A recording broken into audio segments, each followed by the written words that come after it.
હું પારડી ઝાખરી ગામમાં રહું છું અને અમારી જમીન અહીંયા કમરોલી ગામમાં આવેલી છે અને 6 વીઘા જમીન છે. અમે ખેતી પર જીવીએ છીએ. અમારું 80% નુકસાન થયું છે.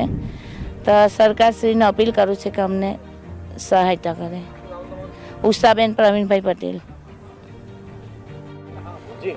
હું જિગ્નેશ કુમાર મોહનભાઈ પટેલ, ઓલપાડ તાલુકાનું કમરોલી ગામ, અને આજે મારા ગામ ખાતે ઓલપાડ તાલુકા તેમજ સરકારશ્રીની સર્વે ટીમ આવી છે.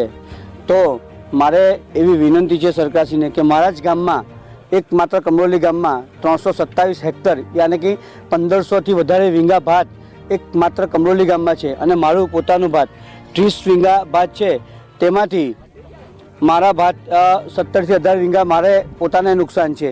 અને સરકારશ્રીના નાયબ મુખ્યમંત્રી શ્રી હર્ષભાઈ પણ ઓલપાડ તાલુકામાં સર્વે કરીને ગયા છે. તો એમણે પણ જોયું જ છે કે ખેડૂતોની હાલત કેટલી કફોડી છે. અને મારે સરકારને એવી વિનંતી છે કે જ્યારે ઉનાળુ ડાંગર બનાવ્યું હતું ત્યારે પણ કમોસમી વરસાદના કારણે ખેડૂતોને ખૂબ જ નુકસાન થયું હતું અને આજે પણ 80% ખેડૂતોને નુકસાન છે. તો સરકારશ્રીને એવી વિનંતી છે કે દરેક ખેડૂતોને યોગ્ય વળતર આપે અને ખેડૂતોની કમર ના તૂટે. એના માટે સરકારશ્રીને વિનંતી છે કે સરકારશ્રી યોગ્ય વળતર આપે, એ જ વિનંતી.